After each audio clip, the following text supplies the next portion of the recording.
Okay, and we're live. A pleasant Monday afternoon to everyone. Good afternoon to our participants in Zoom, and good afternoon to our FB Live viewers. So it's another week of fun e-learning session powered by Ariva Academy. And today's topic is data privacy concerns during a pandemic, protecting personal data in time of COVID-19. My name is Irish Malonda Samson, and I'm your host. And joining me is my co-host and moderator, Mr. Howell Mabalot. Hello, sir. Hello, Miss Irish. Happy Mother's Day to you Thank you. and all Thank the you. moms, to all the moms who are watching us now and Yes. participating. Happy Mother's Day to all the Uh, super moms out there. Isa ka So, dun yan. sa mga Wonder Women. Yan. Okay. Sir Howell, let us greet our out of the country participants. And they are from Angola. Hello and welcome to our e-learning session. Our participants from New Delhi, India, Jakarta, Indonesia, Kuala Lumpur, Malaysia, Doha, Qatar, Jeddah, Saudi Arabia, Singapore, Sharjah, United Arab Emirates, Dubai, United Arab Emirates, our participants from Los Angeles, Boston, and Chicago, USA. Thank you for joining us today. Wow. Okay, and we would like also to greet our participants from DepEd, Federal Land Inc., GSIS, Philippine Ports Authority, and Social Housing Finance Corporation. Hello there. Thank you for joining us today. Yan, okay. Rose Mitihano from OGCC. Hello, ma'am. Good afternoon. And in order for us to have a smooth flow of our e-learning session, here are the house rules and reminders. Okay, so for those of you who are first-time viewers of our webinar, please type in the chat box, hi. So we would like to know if you are first-time viewers, okay? Hi, Sir Roger. Roger Abada. Hello, sir. Michael Lopez. Tell us also where are you from so we can greet you later. Okay? Miss Dalisay, Neil Fernandez, Annalyn, hello. Erica, Jasper, Trisha from Fast Cargo Logistics. Good afternoon, ma'am. Okay, and let's do a sound check. In order for you to hear us loud and clear, you will be needing a good quality headset. Okay, and use the following codes. Type in 111 in the chat box now if you can hear us loud and clear and we are audible. Okay, so far 111, Pierre, Sheila, Robert, Rosalia, thank you. Raisa, Christopher, loud and clear. Okay, moving on. 222 means you cannot hear us. 2121 means the sound is breaking or there's a log. And question mark if you don't understand anything. But so far, 111, we're all loud and clear and good, okay? And next, we will be having a quick break later after the presentation of our guest speaker and before we move on to our question and answer portion. For question and answer guidelines, participants' microphones will be temporarily disabled by the administrator during discussion to avoid interruptions. Questions will be entertained after each topic of the session. For questions and clarifications during the provided time after each topic, please click the raise hand button for the administrator to enable the microphone for live questions. Yes, we will entertain live questions later, okay? Type in your questions at the Q&A box, not in the chat box, but Q&A box. One question at a time will be entertained. For comments and feedback, please scan this QR code. This QR code will be directed to our feedback form. So please send us your comments, suggestions, topics to discuss for us to improve our future e-learning sessions. And now to discuss the data privacy concerns during a pandemic, protecting personal data in a time of COVID-19, Mr. Howell Mabala, please do the honors in introducing our guest speaker. Of course, Miss Irish. Our speaker for today is currently the head of legal department of a publicly listed food group with international brands and affiliates and is legal counsel to various job contractors and several local and foreign companies as well that are doing business in the Philippines. He is a consistent leadership awardee at Ateneo de Davao University and Far Eastern University. Our speaker had leadership roles in youth and non-governmental organizations, such as CAYA by USAID, National Youth Parliament as Secretary General, the Mindanao Young Leaders Parliament, the Ateneo Student Leaders Assembly, and was among the Davao Youth Ambassadors and a champion debater locally and internationally. Wow. Ladies and gentlemen, let's all welcome Attorney James True. Sir Attorney James Earl. Hello, hello. Attorney James Earl, how are you? Hi, how are you? Good afternoon. Hi, sir. It's a pleasure to moderate this and learn from you, sir. All right. Yes, thank you for the warm welcome and the generous introduction, Sir Howell. Sir, that's nothing compared to what you will give us today. Oh. So, shall we begin? Sir, so what will happen is I will be fading out of the FB Live. Although you may still see me via Zoom, but at our FB Live, they will see your PowerPoint and you alone. So take the center stage, the limelight. The first hour is yours. Thank you, sir. Thank you. Good afternoon, everyone. So I'll just be sharing my screen, my presentation. Sure, sir. And greetings to people. Are you broadcasting from Davao, sir? Yes. I'm live from Davao. Oo, and syempre, ang Magiting, ang bayan ng Magigiting. Yes. Yes. But I'm having trouble with screen sharing right now. Okay, so Sir Jeff, our technical director, may be able to help you with that. In the meantime, All right. Here we go. Sige, sir. Ayan, we can see clearly now, sir. Okay. Ayan. Very clear, sir. Thank you. So, as we all have been experiencing so far, we are all in our homes. We are all in our enclosures. Walang nakakalabas. This pandemic has brought a new way of working. Not really that new because work from home, telecommuting has been introduced and in fact has been legislated in the Philippines for about a year now. So in that sense, telecommuting or work from home is not really that new anymore.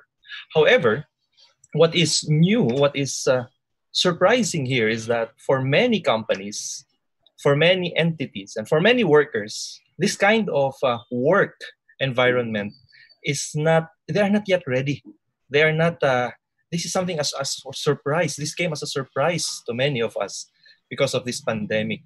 And among other aspects affected by it is not just in work, but also in our every day-to-day life, how we purchase things. Before we go and queue in the supermarkets, now everything seems to be done online. We go to an online market, an online seller, we order there, all right? There are so many things that are done online now.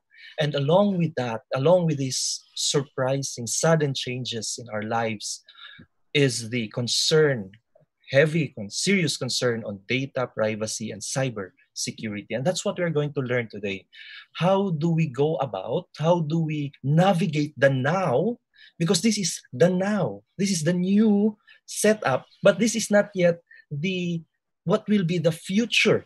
Although we are already seeing a bit of it, but we have to prepare for that. But right now, we have to navigate the now.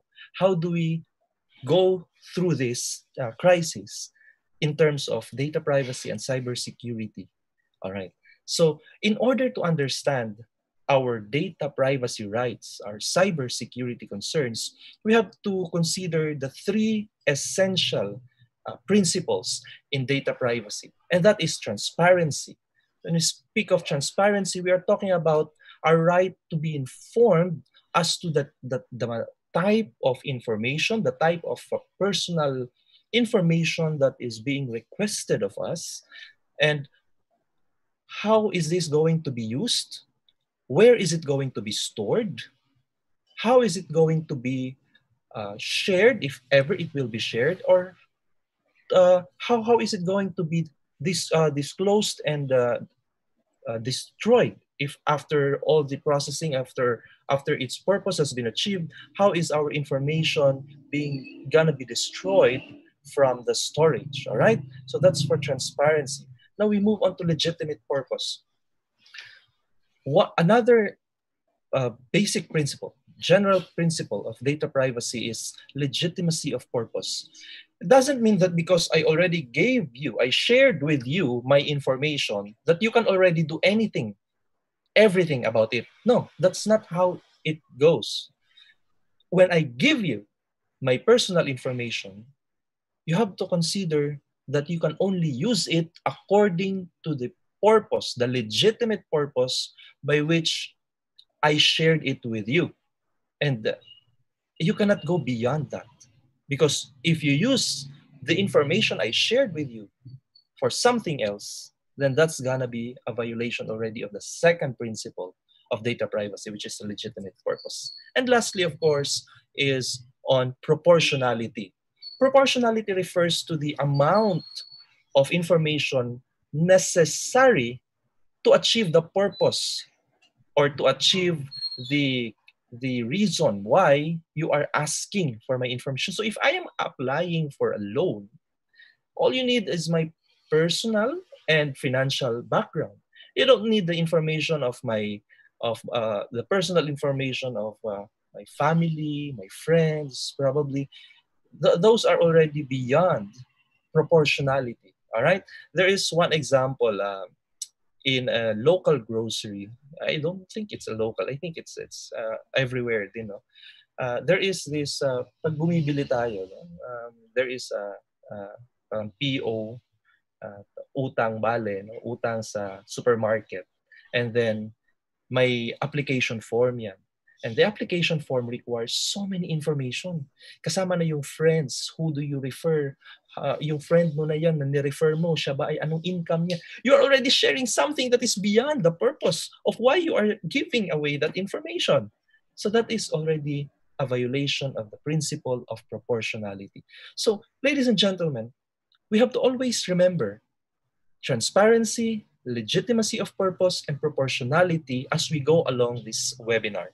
Because these three guiding principles on data privacy will help us understand better these following discussions.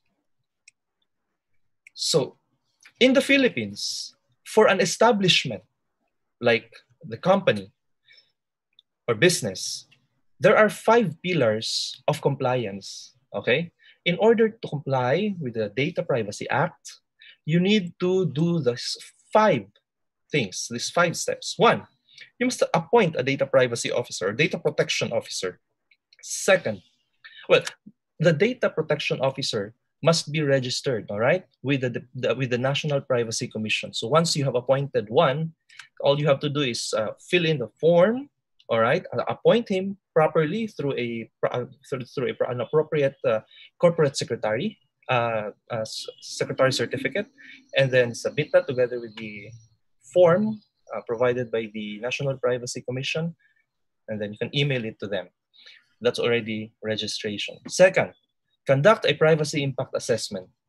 This is a bit technical. It does not, a privacy impact assessment is not something that you just copy and paste, okay? Because a privacy impact assessment addresses the vulnerabilities of your data processing the data processing systems that you have in your company.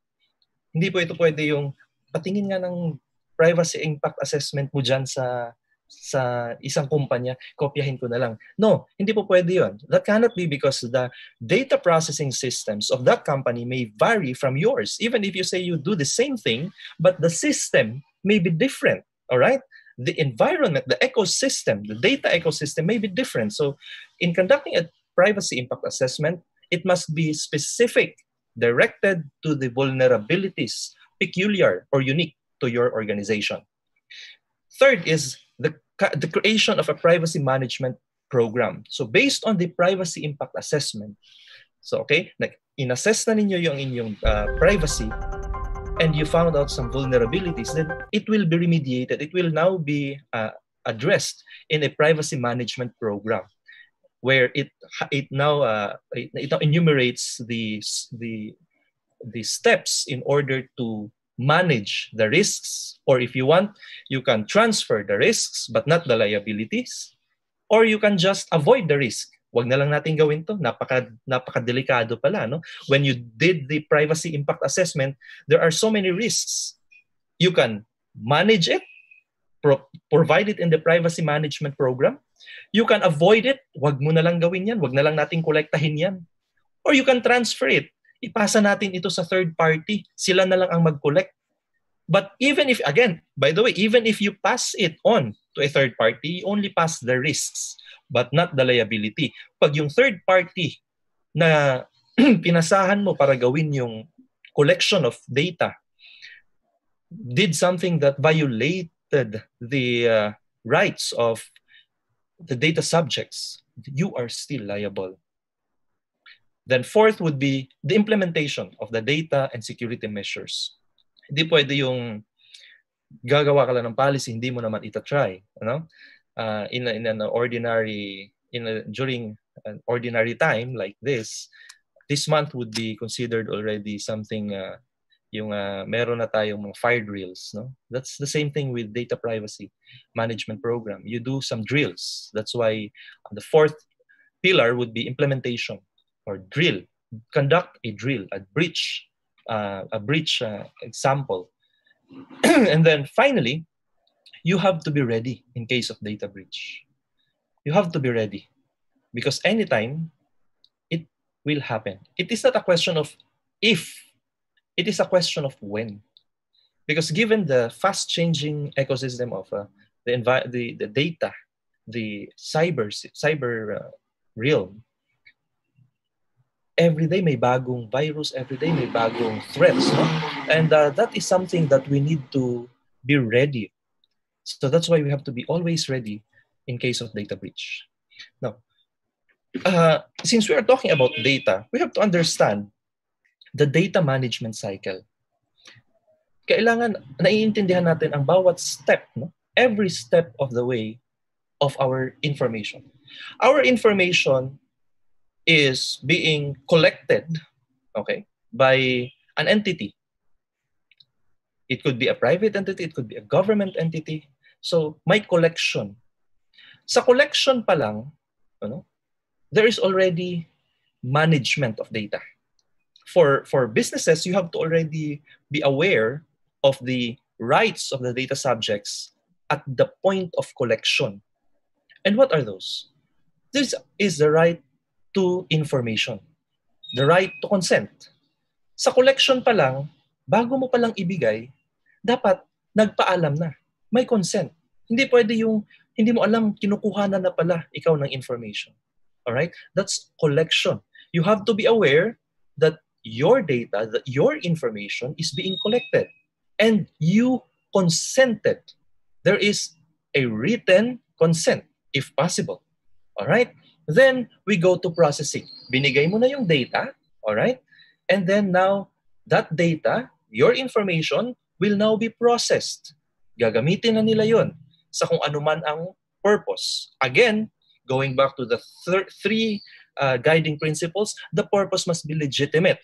So kung nagpaalam sa'yo na kukunin ko yung data mo, okay, yung information mo, para ako ay makapag-deliver sa'yo ng mga in-order mo na products. At yun lang yung sinabi niya doon sa notice. That's the only purpose provided in the notice, in the consent, that the reason why I'm collecting your information, because I am a delivery company, is just for me to deliver it to you, to wherever you want it to be delivered. During the processing, that is the only way, that is the only purpose that that information shall be used as well. If one day you received a message from that company advertising another product, that is not anymore part of the purpose. It may be lawful, but that was not part of the notice during the collection stage. Hindi kasama yun sa pinagpaalam eh. Lumagpas. Nagpaalam ka, kukunin mo ang impormasyon ko para ako ay ma-deliver sa akin ang product, and now you're using it for something else. That is already beyond the purpose. Okay? So processing must be within the lawful purpose, within the parameters. Okay? And third, that data, after having been collected, pinrocess, ginamit, i-retain po yan. No? Hindi po yan na pag nagamit na, itatapon na lang. Okay? Na pag nagamit na, tapos na rin. That data, your information will be stored. Okay? That data will be stored. And it is very important that you know where that information is stored. Bakit? Kasi kasama sa karapatan natin bilang data subjects is our right to access it. Kailangan na-access natin kung ano yung information na nilagay nila about us. Mamaya pala dyan, ang nilagay dyan, ang pangalan ko, address ko, pero mali-mali na yung iba. Mali na yung birthday ko, mali na yung ang iba pang personal identifiable information ko. And that will affect the integrity of my data. So, retention means requires also the right to access. Where do you retain my data?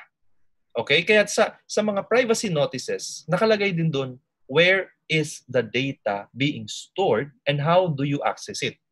Because right to access is one of the rights of a data subject.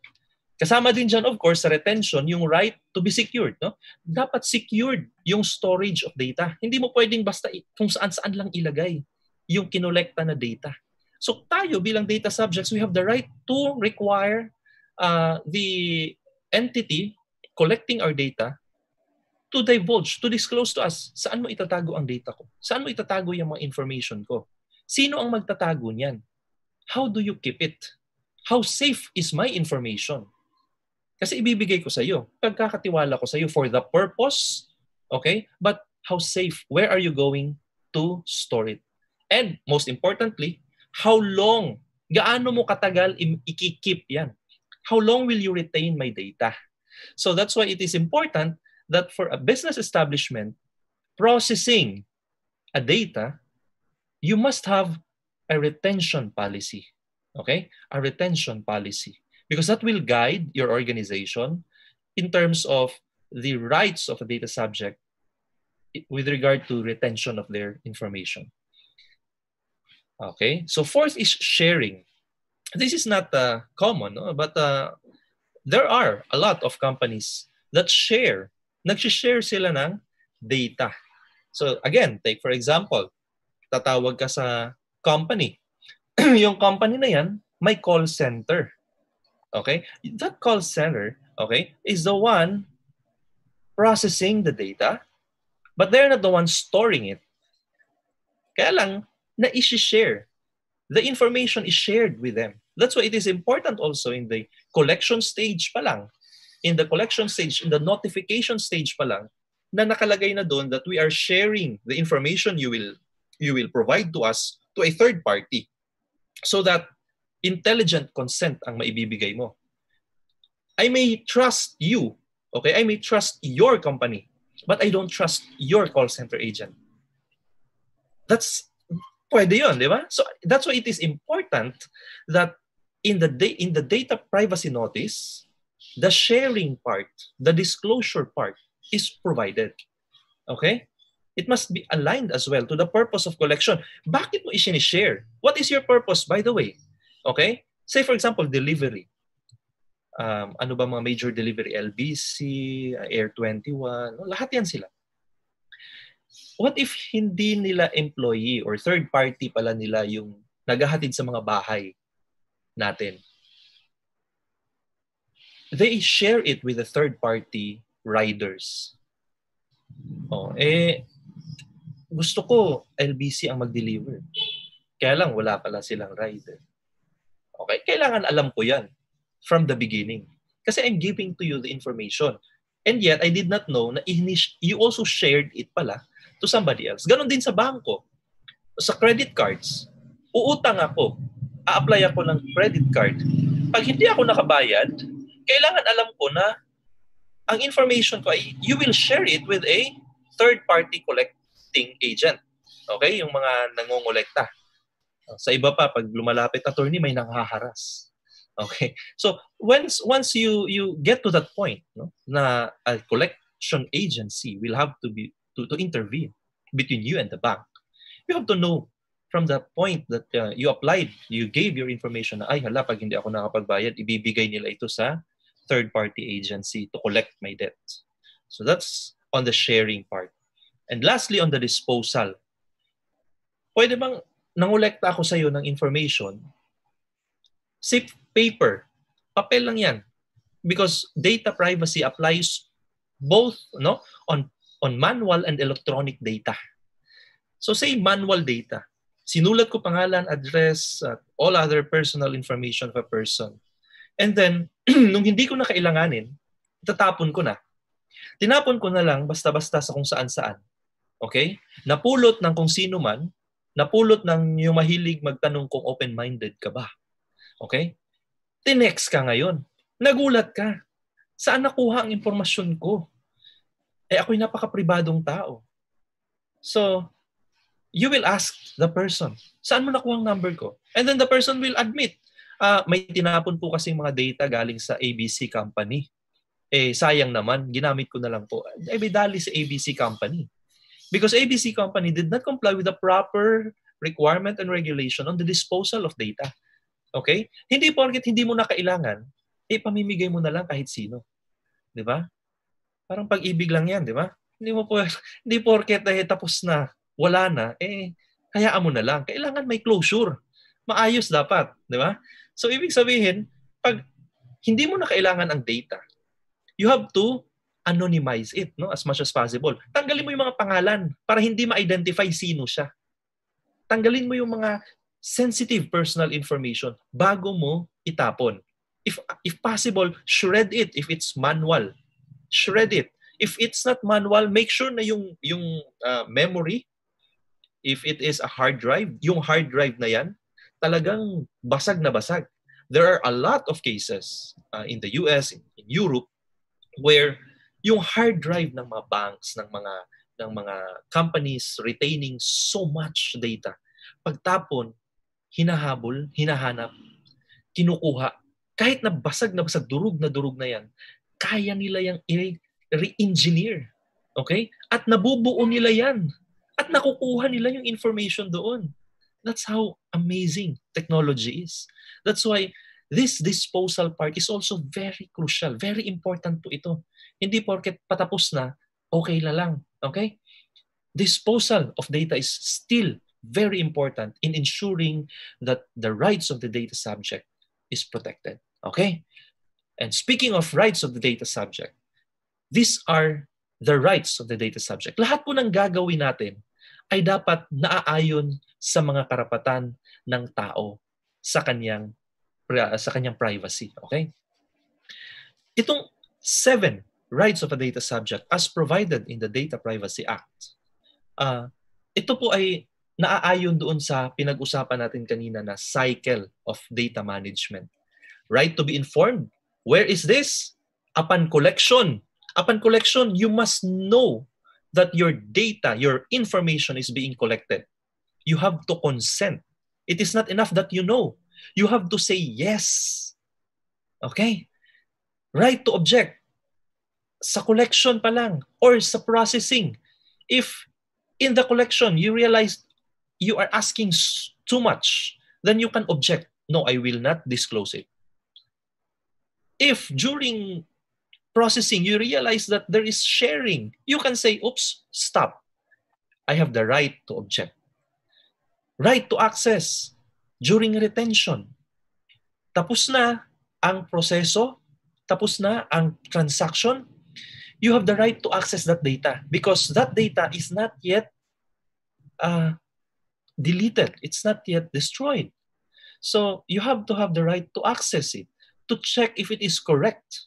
Because if it is not correct, then you have the right to correct it. You have the right to delete it. You have the right to block it. And of course, if your right has been violated, you have the right to damages.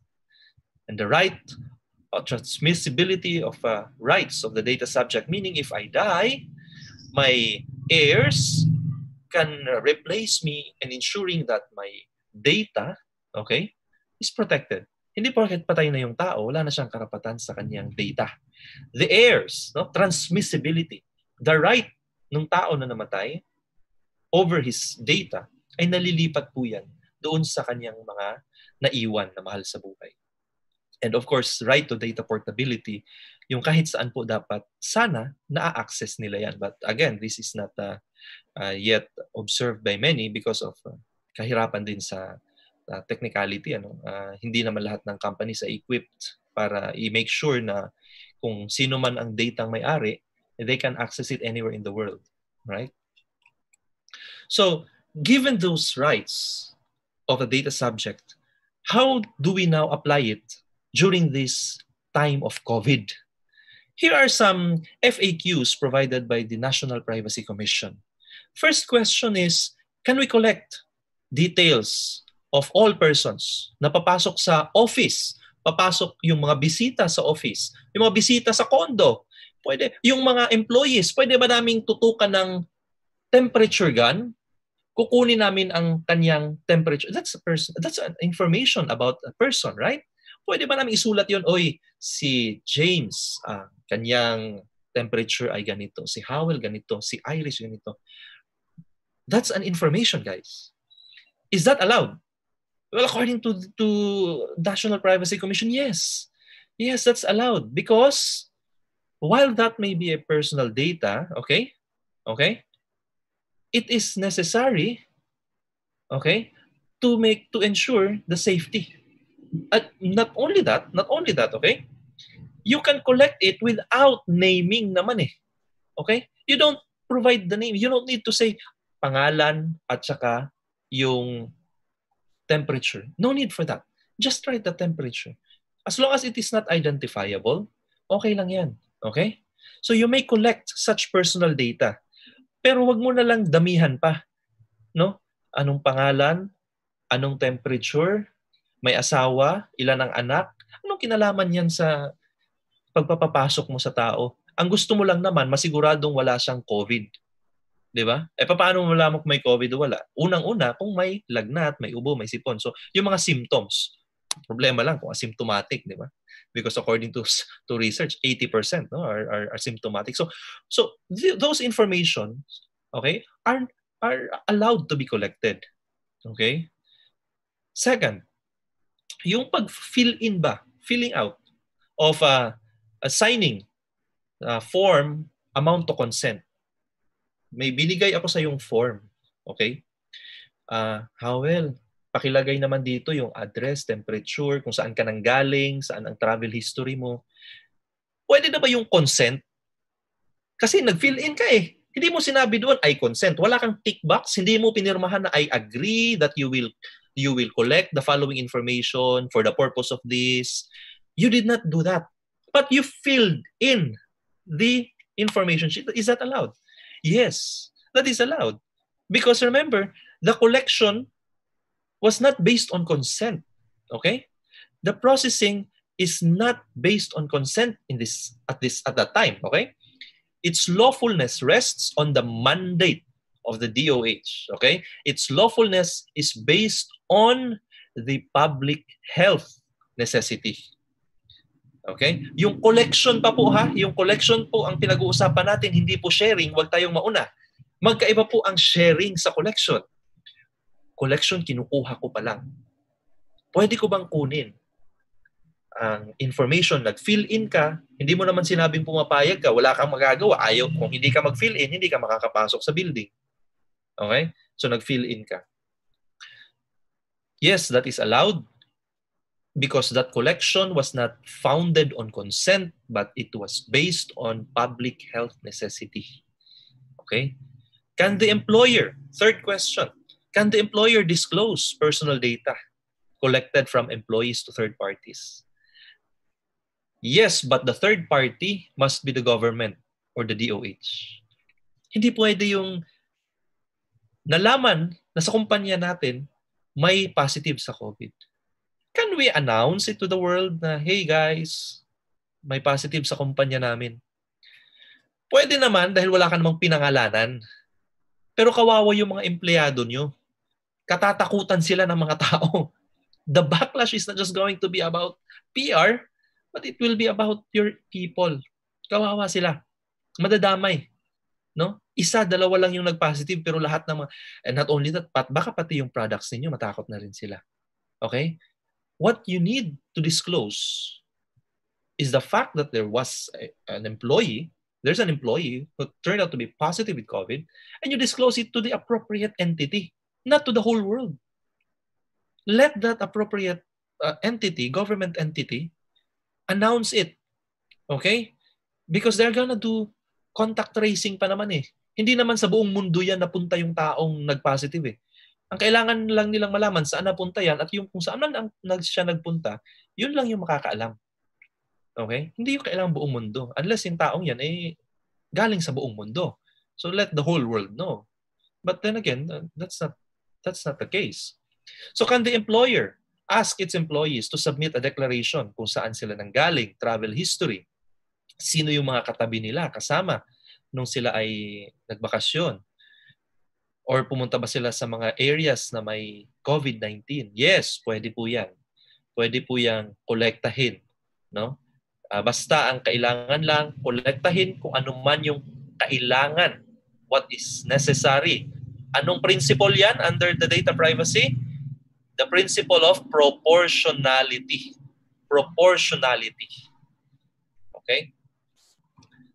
Next, if a PUI has been proven positive of COVID-19, can I disclose it, okay, to everyone within the company? Para malaman na rin nila, no, na umiwas sila, no? Kung sino man yung kung nakahalubilo nila itong manager na ito, mag-report ka, mag-quarantine ka. The company, sabi ng NPC, may make necessary notices internally, but you don't need to identify the person.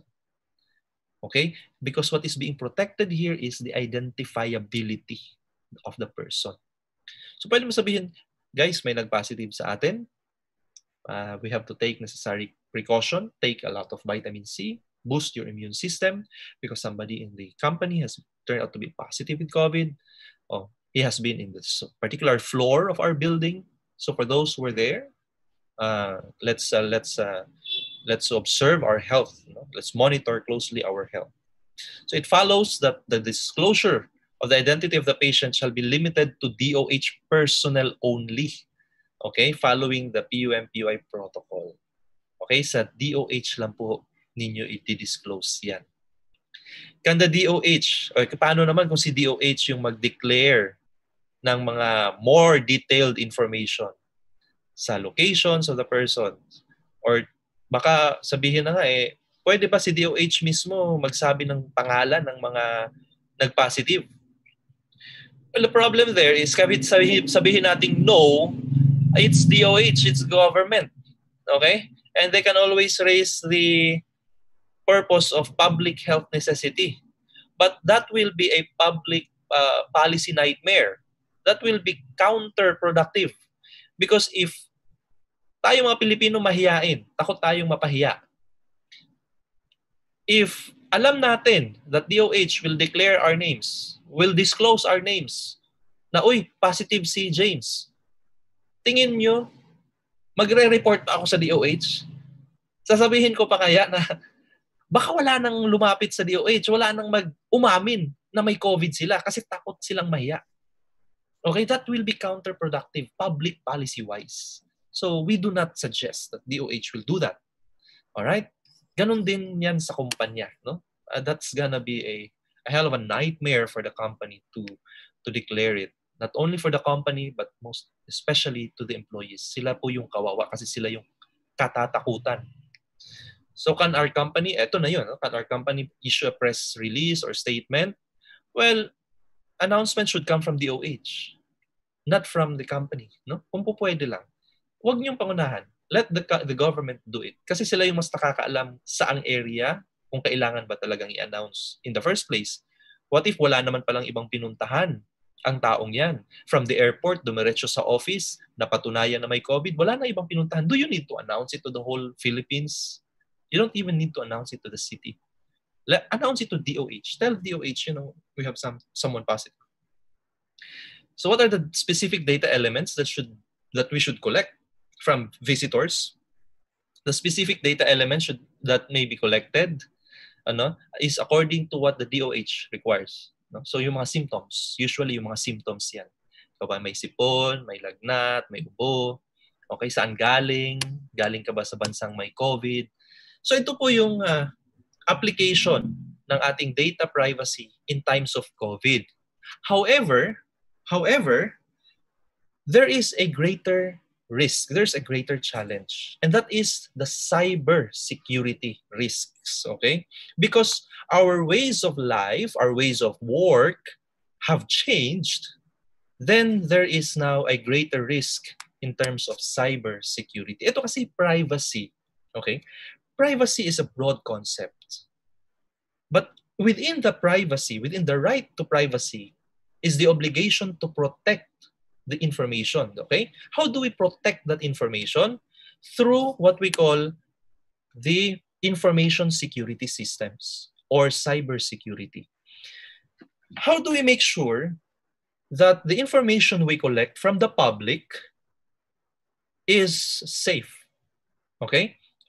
At tayo naman bilang mamamayan, how do we make sure that the information we share to a company is safe? We have to go back to the basic principles of information security. For an information to be secured, you have to understand these three elements. Confidentiality. Confidentiality refers to, well, basically, privacy. Hindi pwedeng kahit sino maka-check on it. All right? Not everyone should be able to have access to the information.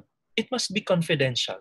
Because you entrusted it for a particular purpose, then that is the only way that information, your information, must be used. Hindi pwedeng gamitin yan para pagpiestahan ng mga chismoso at chismosa. Okay? Kailangan confidential yan. Availability. Hindi dahil confidential yan, pati yung kumpanya hindi na makaka-access. Okay? Ano ibig sabihin nun? Ito yung mga biglang nadidelete na data, or kaya na-hack yung system natin, na-delete lahat ng information ng mga tao. Availability is very important also. Otherwise, kung hindi yan available, anong karapatan ng data subject ang na-violate? The right to access. Remember, there was a right to access when you retain the data. If it is not anymore available, you violated the right to access. And integrity. Integrity is the correctness of the data. Tama pa ba yung information ko dyan?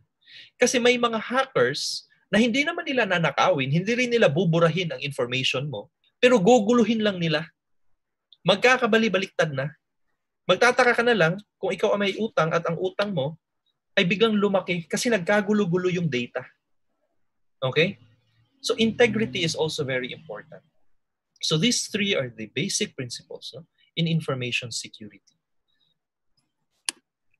So ano ba yung mga threats to information o in cybersecurity? Malware is one. Second is phishing. And maraming mga examples yan. But let us go through them quickly lang. Virus, alam natin yan. No? Virus is a thing na nalalagay sa ating computer. At yan ay may external command na biglang ang computer mo ay nakokontrol na ng iba. Okay? Or may something ng magulo. Worm is, again, a program na nilalagay, na papasok sa computer na hindi na kailangan ng external control. Yan na mismo, yung worm, yan na mismo yung kakalat at gagawa ng kalokohan sa computer. Trojan horse. This Trojan horse, ito yung nagtatago sa isang legitimate na program, application. Tama, this is a legitimate application, okay? But within that legitimate application, say Facebook, ano pa ba, Zoom, TikTok, ano pa mga common ngayon, within that, may nakatago palang Trojan horse. Okay? Nung dinownload mo, hindi na nakita, nasama yung Trojan horse. Just like the Trojan horse in Troy, in the movie. Yan po yung gugulo sa ating information security. At malalaman natin kung tayo ay napasok na ng isang Trojan horse if the following are already indicative, no? Klaro na. Yung CD-ROM mo, nagbubukas-sara sa mga PC. Okay? Everything here that you see, that you read, no, are indications of a Trojan attack. Okay? Yung password mo biglang, ba't hindi na tama? Ba't nagbago yung password ko? Okay? Must be a Trojan or something has been inserted in the program. Nagbago na yung password. Siguro yun yung program na yan. Na pag napasok yan, yung password mo papalitan ng password na alam ng hacker. Na ikaw mismo hindi ka na makapasok kasi yung password na palitan na pala. Okay? So we have a botnet also, adware. Adware, by the way guys, is yung advertisements parating you won. Okay? May mga, do you want to get this much? 10 million pesos, 5 million. I-click mo naman. No? Parang ano to, or free, mga free, kung ano mga freebies ngayon na nakikita, biglang magpa-pop up an adware. Pag-click mo, either manghihingi or pag-click mo, yun na pala yung virus. Keylogger, ito yung program na kung ano yung tinatype mo, okay, sa keyboard mo, nababasa nila. Pag natamaan ka ng keylogger, whatever you type, okay, they also see whatever you type. So kung nagta-type ka ng password mo, nakikita rin nila. Okay? So rootkit, ransomware, these are all types of malwares. Okay? So how are these attacks done? In an ordinary time, no? Ganito yan sila, no? Backdoor, yung dadaan sa ibang programa, sa ibang application para makuha yung mga information na nasa computer mo. Advanced persistent threat, yung mayat-maya, kasama yung brute force, dictionary attack. Ito yung tatry lahat ng mga passwords, tatry lahat ng mga salita in the dictionary. Bigla na lang, meron kasing program yan no? Na isusulat lahat ng mga passwords. Lahat ng mga passwords. Ita-type niya hanggang sa makuha niya yung password mo. Kaya magtataka ka, or kung definitely lahat tayo naka-experience na, we typed in our password, tama naman yung password natin, and yet, tinatanong, are you human? Okay? To make sure that you are human, please type this. Or to make sure that you are human, how many pictures do you see? Or click the picture of a car. That is to make sure na ang nag-type ng password mo ay tao. Hindi yung program ng hacker na tinitest lahat ng mga password sa dictionary para lang mahulaan ang password mo. Okay, so wag po tayong magalit pag may nakita tayo, pag nagta-type tayo ng password. Are you human? Because kailangan minsan na malaman talaga na tao nga yung nagta-type ng password. So DOS, man in the middle, social engineering, and spoofing. Ito po ay itong DOS. Ito yung DDoS na biglang sa isang company. Okay, your company has an online internet in your office. In your office, your internet capacity is so much. Okay, so sabihin natin na up to 100,000. Ang DDoS po, papasok siya sa kumpanya, okay? Gagamitin niya massively yung internet nyo hanggang sa humina na yung inyong takbo ng internet. Marami kayo. Office yan Umagang-umaga pa lang, inubos na niya yung bandwidth ng internet nyo. So that hacker can probably perform something else, or gusto lang niya talagang pahirapan kayong kumonekta sa internet. Bumagal ang inyong internet. Okay? Man in the middle, pag tayo po ay isang CEO, CFO, okay? Target tayo ng mga hacker. Kaya minsan, pag identified tayo na mataas ang katungkulan, sinusundan po tayo ng mga hacker kung saan tayo kukonect tayo sa coffee shop, sa free internet sa airport. Pag nakita niyang nagbukas ka ng laptop or cellphone at nakikonnect ka sa public Wi-Fi, yung hacker na yan, papasukin niya yun, okay? Ikakat niya yung connection mo. Akala mo doon ka nakaka-connect sa free Wi-Fi, pero yun pala, nakaka-connect ka na sa kanya. At yung lahat ng information na pumapasa, nakukuha niya. Kasi na man in the middle ang kanyang paraan. Okay? So types of attack, dumpster, shoulder surfing. Itong shoulder surfing, ito yung sa office, no, yung titingin sa likod mo. Okay? Tapos tinitingnan ko anong tinatype mo, anong password mo, kung halimbawa nasa compensation and benefits ka, di ba? Kaya nga dapat may isa sa mga requirements to ensure privacy is yung physical na measure. Meaning, pag yan ay ang tinatype mo ay mga confidential, talagang only authorized persons allowed here. Kasi nga baka ma-shoulder surfing ka. Okay? Tailgating. Itong tailgating, maraming nabiktima dito. Yung mga pirma, yung papasok ka sa building, magla-login ka. Okay? Login ka, pipirma ka. Yung nasa likod mo, tinitingnan. Pinipicturan pa nga eh. Ano yung sinulat mo, anong address mo, pati pirma mo doon sa logbook, kinukuha. Okay? Sinusundan ka. So, yan yung mga paraan na nakukuha nila yung kanilang mga tinatawag na information, personal private information. And these are all towards a cybersecurity nightmare. Phishing. Ito po ay isang paraan din, no, na pagkuha ng information. So, itong phishing, ito yung may i-email sa'yo, okay? May i-text sa chat room, may biglang may link, okay? May mga banner, mga advertising, no? Ito yung makukuha. Halimbawa sa email. Kung makikita nyo, may ino-offer, scholarship, mga kung ano-anong libre dyan, okay? Pero fake email address ang ginamit.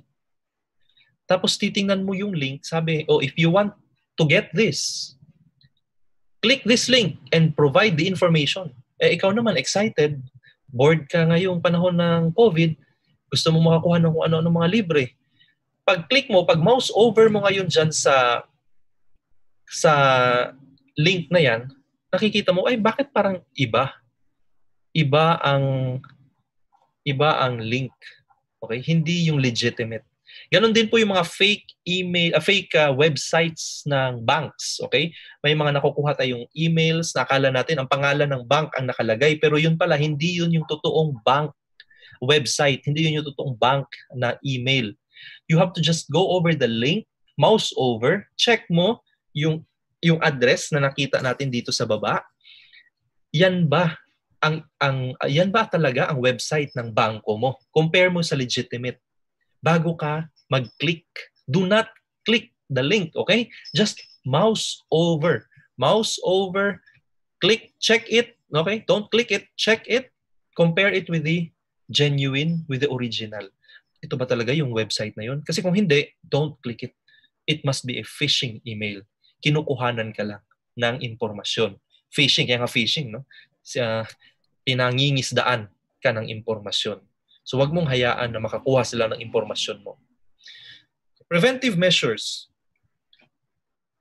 To prevent phishing, to prevent yung malware, lalong-lalo na sa panahon na ito, dahil work from home is very common right now, you have to restrict physical access to authorized personnel only. Okay? Now, isa yan. So kahit na nasa bahay ka, okay, yung laptop mo, huwag mong ipalaro sa anak mo na hindi pa masyadong marunong sa mga safety. Okay?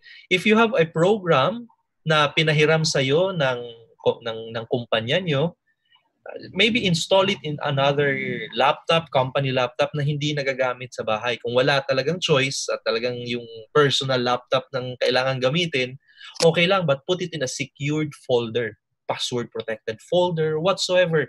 Anything and everything about work, you have to put it in a separate folder, separate container in your computer, and make sure that it is password protected. So that if anybody uses it, wala tayong problema. Okay? Yung removable media, siguraduhin po natin no, na yung mga removable media natin ay hindi basta-basta nakakakopya sa ating mga laptops. In fact, kung may opisina pa at nag-oopisina tayo, dapat lahat po ng USB ports sa office, no? If there are DPOs here or mga cybersecurity practitioners, we know that we advise management to remove yung mga USB ports, especially if that computer is being used to process huge amount of data. Kasi baka mamaya, lagyan ng USB yan, kopyahin lahat ng information, mga business plans, strategies, customer information, dali tayo. Okay? As much as possible, huwag nating hayaan na magkaroon ng removable media access ang ating mga employees na hindi naman dapat. Okay? Of course, those mga may access level, they can. Internet acceptable use. So, kailangan may sinasabi tayong ito ang mga pwede lang puntahan. Okay? Hindi pwedeng, kung yan ay company laptop, you whitelist the websites, no? You don't just allow any website to be used. Sometimes magreklamo ang iba, ang damot naman ng kumpanya ito, ayaw magpa-Facebook, ayaw magpa-Twitter, ayaw magpa-Instagram. You know, it's not about being madamot. It's about being safe, no? Because a lot of phishing na links nasa Facebook eh. No? A lot of adwares also are nasa Facebook. Okay? So we have to be careful about it. So ngayon, dahil wala tayo sa office, ang ginagamit nating internet ay internet natin, hindi yung naka-whitelist, tayo na mismo. We have to police ourselves. You have to discipline, govern ourselves. Okay? Hindi natin pwedeng iasa sa gobyerno o sa kumpanya natin ang ating pag-handle ng ating sariling safety. Kasi nasa atin na tayo, nasa bahay lang tayo. So don't just open anything, okay, sa internet. Especially if you're doing work. Make sure that you only use the internet, you access mga websites that are necessary or appropriate to your work, during work. Okay? And then, internet security. Don't go to these websites, okay? Don't do yung mga criminal activities. Anonymize as much as possible. But most importantly, the key person in information security is you. Okay? Ikaw mismo ang makakapigil sa mga cyber threats na ito. Walang mga cyber security programs na mas hihigit pa sa iyong vigilance, sa iyong discipline in the use of internet. Okay, so user access, mahalaga din ito na pag nasa work from home ka, kung pwede, you create a different user account for everyone, for someone, and then a different user account for work. Okay? Para mahiwalay lang. As much as possible, mahiwalay lang. Password, as much as possible, alphanumeric. It must be complex. Change it every 3 months. Okay? And don't write it. Don't write your password. Remember, but don't write it. Okay? Okay. So, remedies. Okay, remedies against mga breach, okay? Ano yung mga remedies natin sa pag na-breach tayo? Tayo bilang mga tao, mga data subjects. Document everything. Document. Kailangan nakalista yan lahat mula nung araw na ikaw ay na-hack, mula nung ikaw ay naka-receive ng text message from your credit card na issuer na nagsabing, your credit card has been used to purchase this, but you did not do it, di ba? You were not aware of it. Nagulat ka na lang, bigla ka may na-receive na text. You document it, pati yung oras, and then report to your bank or vendor. Sabi sa email o sa text, ginamit daw ang iyong card sa ganitong tindahan. You call the tindahan. Tell them, hindi ko po ginamit yan. Report it. As much as possible, document the report, okay? Call your bank, okay? Report it. And then, dispute the statement. Pag dumating na yung SOA, dispute the statement. The law provides 30 days for us to dispute anything in the statement. So, pag lumagpas yan, okay? Lumagpas yan sa 30 days, that is deemed accepted. Tinatanggap mo. That's why it's important that you review and then you dispute the charges if you think that these are not yours, these are not your transactions, and then change password or PIN. Okay? Here, mostly nangyayari ito sa financial na information. Okay? Kaya yung halimbawa ko kanina ay credit card. Now, it also happens sa email. Biglang mag-prompt yung email, may marireceive ka. Someone attempted to log in to your account last May 10, kagabi, kahapon, at around 10 p.m. Tapos may nakikita kang location, Czechoslovakia or Argentina or kung saan-saan pa, na wala, you've never been there. Okay? So that you have to also report to your, if it's a company email, you report to your data protection officer, you report to your immediate superior if you don't know your DPO, and then you, again, document, and then you report, and then you change your password. Pag mas mahalaga ito, no, kung ito ay about, this is about financial. So you report to the bank, and then report to NPC. Okay, report to NPC if you feel, no, if you think that more information, no, have been gathered, have been stolen from you. But kahit na hindi ganun kadami, it's best to already notify the National Privacy Commission. This is their email address. Okay, you can go and email them na your information has been illegally used, unlawfully used. But if the incident pertains to a company email, wag po kayong manguna sa DPO. You report to DPO and let the DPO do his or her job of reporting it to NPC. Okay? You only do this reporting to NPC if it is your personal information. Okay? Pero kung yan ay corporate or other business work-related, let the NPC, the DPO of your company do it. And then follow up.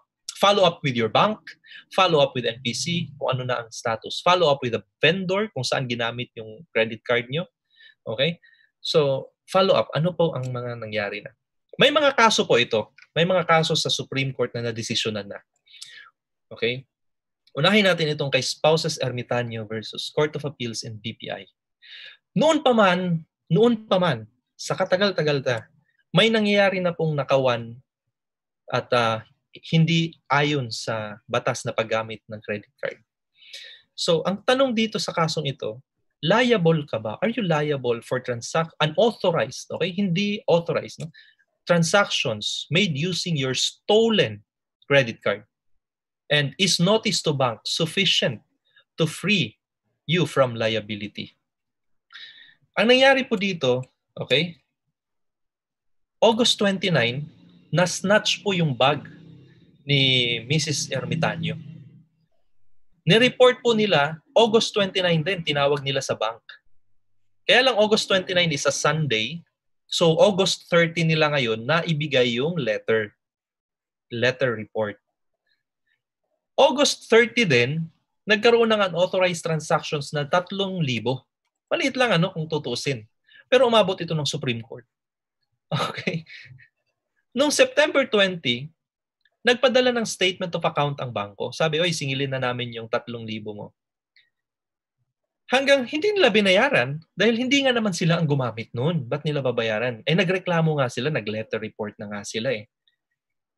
Hindi sila pinakinggan ng bangko. Tuloy-tuloy ang pag-accumulate ng interest hanggang sa dumoble to triple, quadruple na, ang laki na, naging 100,000 na ata ang kanilang utang sa bangko from 3,197 because they are not paying it because they don't think that they should because they were not the ones who made the transaction, who made the purchases. So, December 29, nakakapagtaka, nirenew pa ulit ang kanilang credit card. Ano sabi ng Supreme Court dito? Sabi ng Supreme Court, sapat na si Mrs. Ermitanio ay nag-notify sa inyo. Dahil nag-notify siya, anumang transaksyon na nangyari sa kanyang credit card matapos ang notification ay hindi na niya pananagutan. Anong sagot ni BPI? Ay, teka lang, Your Honor. Kasi nung nag-notify sila sa amin, okay, Kami lang yun. Hindi naman namin na-notify yung mga merchants. Yung mga nagbebenta, kung saan gagamitin yan, yung mga malls, yung mga restaurants, hindi namin na-notify kaya nagamit pa. Anong sabi ng Supreme Court? Hindi na kasalanan ni Mrs. Ermitanio 'yun. Kasi wala naman siyang magagawa kung hindi niyo ino-notify yung mga merchants. Ang pwede lang magawa ni Mrs. Ermitanio, sabihan kayo. At kayo na ang mag-notify sa mga merchants. Ngayon, kung hindi nyo sila na-notify, kasalanan nyo yun. So kung nagamit pa rin yung credit card ni Mrs. Ermitanio sa kabila ng siya ay nag-report na sa inyo, hindi na pananagutan ni Mrs. Ermitanio yun. Notice to bank is sufficient to absolve Mrs. Ermitanio of any unauthorized transactions. O, di ba?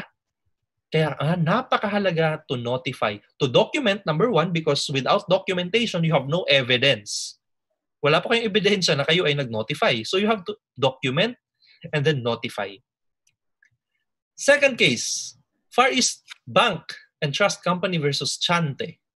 Are you liable for unauthorized withdrawal from your ATM card while you are in possession of it? Credit card ni Mr. Chan, hawak-hawak niya.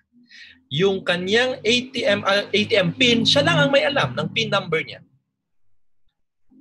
Pero noong May 4 to 5, may na-withdraw na 967,000 pesos. ATM card po ang pinag-uusapan natin. ATM card na nakalink sa kanyang nakalink sa kanyang checking account, yung cheque. Ngayon, alas 7 ng gabi ng May 4, may nag-withdraw sa May Ermita gamit ang card niya. Pa-4,000. 4,000. Kaya lang, ang pera na nasa loob ng ATM ni Mr. Chante, ay 200,000 lang. Pero umabot sa 967,000 ang kanyang na-withdraw ayon sa reklamo ng bangko. Paano nangyari yun? Kasi sa tuwing nag-withdraw, imbes na ang 200,000, mabawasan ng 4,000, abay kada withdraw nadadagdagan. Baliktad. So nagkaroon ng cyber security issue ang bangko. May bangko rin tayong alam na ganyan ang nangyari, di ba? Nagkaroon ng daming naging milyonaryo ng isang gabi. Okay? So ito, nangyari na po yan noon pa man. So May 4 hanggang alas 3 ng madaling araw po, mga kababayan. Ganun katagal siyang nagwi-withdraw.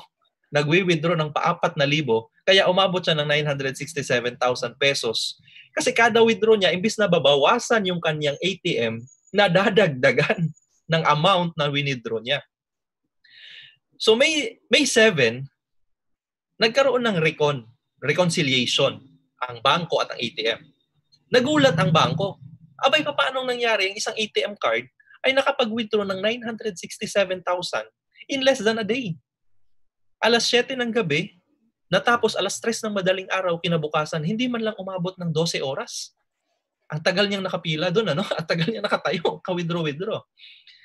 May 14 and 18, nag-demand letter ngayon ang bangko kay Mr. Chante. Sabi ng bangko, "Oy, Mr. Chante, ikaw ay aming sinisingil sa halagang 967,000 pesos." Sabi, at yung pera na meron ka doon sa iyong ATM na 200,000, kukunin na rin namin. So ang babayad mo na lang ay mga nasa 767,000 kasi yung 200 kukunin na namin. Pumalag si Mr. Chante. Sabi niya, hindi pa pwede yan. Ay, hindi ko pabayaran yan. Sabi ng bangko, hindi, ATM mo yan eh. Ikaw lang may alam ng PIN yan eh. Ikaw ang nag-withdraw niyan. Wala pang CCTV nitong mga panahong ito eh, ng mga ATMs. Kaya hindi na patunayan as Mr. Chante pa talaga o hindi. Pero anong patunay, sabi pa? Paano mo nasabi na si Mr. Chante? Sabi ng korte. Sabi ng FEBTC, sabi ng bangko, wala nga kaming patunay na siya ang nag-withdraw. Pero po nakakapagtaka kasi dahil nung May 6, nag-withdraw ulit siya. Ngayon, hindi na siya doon sa May Ermita. Lumipat siya doon sa may UN. Malapit pa rin. Malapit lang. Sa may kabilang kanto lang. Doon ulit siya nagwi-withdraw. Kaya lang, hindi na na-withdraw. Na-lock na eh. At nung na-lock na yung card niya, alam niyo kung anong ginawa ni Mr. Chante. Nag-issue siya ng cheque. 200,000 para ma-withdraw lang yung perang natira niya sa ATM niya. So sabi ng bangko, abay, klarong-klaro, talagang siya yun. Kasi bakit niya i-withdraw? Di ba? Bakit nung na-lock ang card niya, bigla niyang kukunin na yung pera? Anong sabi ng Supreme Court? Anong desisyon ng korte? Sabi ng korte, pumapanig kami kay Mr. Chante. Hindi kami sumasang-ayon sa bangko. Bakit? Sabi ni ng Supreme Court, una, hindi nyo napatunayan sa kahaba-haba ng kaso kung magkano ba talaga yung laman ng ATM. May 967,000 ba talaga yan o wala? Kasi hindi napatunayan ng Far East Bank eh. Pangalawa, kayo na mismo ang nagsabi na may cyber issue, may bug, may virus ang system ninyo. Paano nyo ngayon masasabing si Mr. Chante nga ang nag-withdraw niyan? O baka naman, sabi ni Mr. Chante, insider nyo nga lang. Baka naman insider nga yan. At nung tinanong ang bangko sa kaso, posible ba na hindi ako nag-withdraw, pero nabawasan yung pera ko at nalipat doon sa taong kung sino mang nag-withdraw? Posible daw, sabi ng kanilang expert na bangko, sa bangko na that is possible when there is a virus. So sabi ng Supreme Court, di mahirap itong paniwalaan na si Mr. Chante nga, kayo mismo nagsabi may virus nung panahong iyon. Hindi nyo naman naipakita na talagang si Mr. Chante ang nag-withdraw.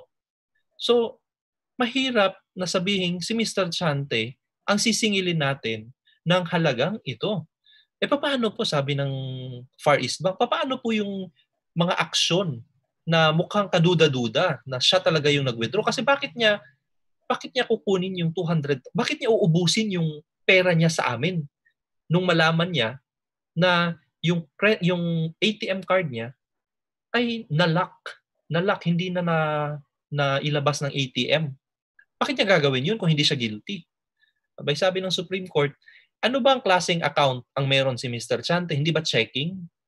O di ba pag checking talaga namang normal na nag-i-issue ng cheque? Bakit nyo, sabi ng Supreme Court, bakit nyo gagawing masamain yan? Checking account yan eh. Talagang pwedeng mag-issue ng cheque si Mr. Chante. So sa lahat ng ito, hindi napatunayan, no, na si Mr. Chante ang nag-withdraw. Pero nasa atin na rin, kanya-kanya na tayong mag-isip kung paano nga ba talaga yon, no? Pero base sa ebidensya, nagkulang ang FEBTC. At dahil sila ay biktima ng cyber crime, sila ay biktima ng virus, wala silang nagawa, no? Kundi hanggang sa paratang na lang ang kaya nilang gawin kay Mr. Chante. Ito naman kay Apple versus PCCI, April 18, nawala. Hindi naman na-snatch, nawala. Na-report sa bank, ganun din. Nag-follow-up report, nag-notify sa merchants. Kaya lang, nung April 19 to 20, okay, bago pa niya naibigay ang bago pa na-notify ng bangko ang mga merchants, nagkaroon ng purchases unauthorized transactions worth 76,000. Reiteration lang ito sa kaso ni Ermitanyo. Sinabi ulit dito ng Supreme Court, and consistent ang Supreme Court, notice lang ang kailangan. Pag nag-notify ka na nawala ang ATM mo, ang iyong credit card, nanakaw, tapos na ang laban. Kung ano man ang gagawin, dyan sa credit card mo na yan, hindi mo na pananagutan. Paano ngayon, attorney, kung hindi ko naman alam na nawawala? Kasi hindi naman talaga nawawala. Pero, nagagamit kasi nakuha nila yung credit card number ko, CVC number ko, kasi nakasave sa aking computer, napasok ng virus, nakuha.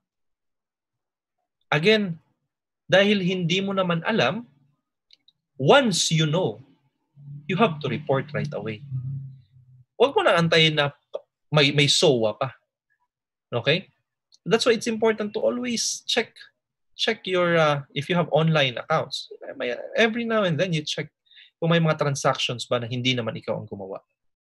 Okay? At saka it's important, no? Yung mga preventive measures, wag kayong basta-basta magkiklik ng kung ano-anong links sa email, no? Sa chat, sa Facebook, yung mga games sa Facebook, yung mga anong itsura mo pag 50 years from now, or sino mapapangasawa mo, at kailan ka mamamatay, yung mga ganong klaseng mga laro na maaring kumukuha ng information sa iyo. Avoid those things. Paano naman po, attorney, yung mga parang kay Mr. Chante, hindi kailangan may physical na card kasi ngayon may mobile banking na, online banking. Pwede na akong may pera ako sa ATM ko, ilipat ko lang sa isang app, at yung app na yan pwedeng mamili ng kung ano-anong bagay. Tapos yun pala, hindi naman pala akin. Hindi naman pala ako ang gumawa nun. Yung pera ko nabawasan sa bangko, tapos hindi naman nalipat doon sa aking app. At hindi naman ako yung bumili. Anong gagawin ko? You apply the principles na similar to Chante. No? Kung hindi naman ikaw, at nakita mo naman agad, you reported it right away, okay? You can always raise a defense pag ikaw naman ang kinasukan. Okay? Paano naman po kung ang kumpanya ang naging biktima? Pag ang kumpanya po ang naging biktima, again, document everything, because in the notification stage, you have to inform the National Privacy Commission what have you done to immediately remediate the issue. You have to also come up with a data. Well, if you don't have a data privacy, privacy policy, that's going to be a problem. That's why right now, as we move along a new normal where everything, or if not a lot about everything, is going to be online, please have your data privacy policy already. Okay? Then comply with legal requirements. If there is a requirement for notification to NPC or to the people, to the affected data subjects, you have to make this notification within 72 hours. Then manage your PR, your networks, and customers. Kasi sila yung pinakamahalaga. Okay? Kasi sa kanila yun eh. And then cultivate the culture of privacy. In all of this, the privacy must become our culture, must be our way of life. Hindi na po pwede itong nasa papel lang. Okay? So, ito po lahat, ito po ay ano lang, no? These are guides. But it all boils down to us and our way of life. We have to change because we're already witnessing the digital acceleration. So we have to change with the time. Otherwise, biktima tayo ng mga ganitong klaseng kalokohan. Okay? Thank you very much and magandang hapon. Sir Howell? Wow, thank you, Attorney James Earl Chu. Ang galing-galing. Thank you for your generosity. Thank you for a ton of knowledge, new knowledge for me, especially because I've been conducting workshops on soft skills and essential skills. This is something that is technical, legal, highly informative, and everybody now in this new normal would fall victim if we didn't know what you have just shared. So thank you, Sir James, Attorney James. Now, don't you go away, everyone. Ayan na. For everyone who'd like to ask Sir Attorney James a question, type in your question at the Q&A box. We'll be back in 2 minutes' time. You know what I will do? I will check my wallet if all my credit cards and debit cards are still intact. So don't go away, everyone. So, Attorney, pwede ka kumuha ng kape or anything. We'll just pause for 2 minutes. Balik tayo. Grabe, napakaganda nito. Don't go away. We'll be right back in 2 minutes, everyone.